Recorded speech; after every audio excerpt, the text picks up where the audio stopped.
Hi. Hi. Hi. ఎలా ఉన్నారు? అందరు బాగున్నారా? నేను చాలా బాగున్నాను. రీసెంట్‌లీ మా మమ్మీ వాళ్ళు కొత్త ఇంటికైతే షిఫ్ట్ అయ్యారు. అంటే రెంట్ హౌసే ఇది. వేరే ఇంటికైతే షిఫ్ట్ అయ్యారు. చాలా బాగుంది ఇది హాల్. ఈ హౌస్ అయితే చాలా బాగా అనిపించింది నాకు. చూడండి ఎలా ఉందో. నేనైతే వెళ్లి పూజ చేసేసి పాలు పొంగిద్దామని మా తమ్ముడు నన్ను పిలిచాడు. రా అక్క పాలు పొంగిద్దువు అని.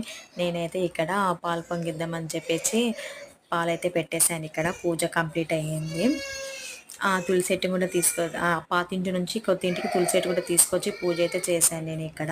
ఇదేంటంటే బెడ్‌రూమ్‌కి అటాచ్ బాల్కనీ టైప్ వచ్చేసింది. ఇక్కడ చూడండి ఇదైతే మెయిన్ డోర్. మెయిన్ డోర్‌కి ఇంకొక మెయిన్ డోర్ కూడా అవతల ఉంది. అపార్ట్మెంట్‌లో కదా! ఎదురుగా అయితే ఉన్నాయి ఇక్కడ ఇలాగా. చాలా బావుంది. ఇది మొత్తం పెద్ద హాలు. మా బోండం వీడియో తీయని చెప్తే కంటిన్యూ చేసేసాడు ఈ వీడియో స్టాప్ చేయకుండా. మొత్తం నా వెనక తిరుగుకుంటా కూర్చున్నాడు. "అక్క నేను స్టాప్ చేయలేదు" అని అంటున్నాడు. ఏం చేయలేక నేను కూడా అలానే ఉంచేసాను దీన్ని. ఇక్కడైతే కిచెన్ ఇది మొత్తము. ఆ పాలైతే పొంగిచ్చేసాను. చాలా సక్సెస్‌ఫుల్‌గా అయితే పాలు పొంగిపోయాయి మంచిగా హాయిగా.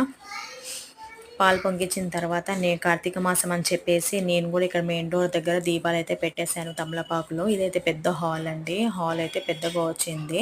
ఇక్కడ సోఫాలు ఉన్నాయి మా మమ్మీ వాళ్ళకి. ఆ సోఫాలు అయితే బాగా సెట్ అయిపోతాయి ఇక్కడ. అక్కడ టీవీ పెట్టాలి. అయితే నేను పూజ చేసిన తర్వాత పాయసం చేశాను. మా బోండం పాయసం తింటున్నాడు చూడండి ఇక్కడ. 2 బెడ్‌రూమ్స్, ఒక హాల్, ఒక కిచెన్ అయితే వచ్చింది. హాల్‌లో ఇంకొక బాల్కనీ ఇచ్చారక్కడ. ఇక చదువుకోవడానికి పిల్లలకి అది టేబుల్ లాగా అంటే మనకు అవసరం లేనప్పుడు కిందికి ఇట్లా ఫోల్డ్ చేయొచ్చు అది. చాలా బాగా అనిపించింది. ఇదైతే కిచెన్ అండి. కిచెన్‌లో కొంచెం గ్రీన్ అండ్ వైట్ ఇచ్చారు కబోర్డ్స్.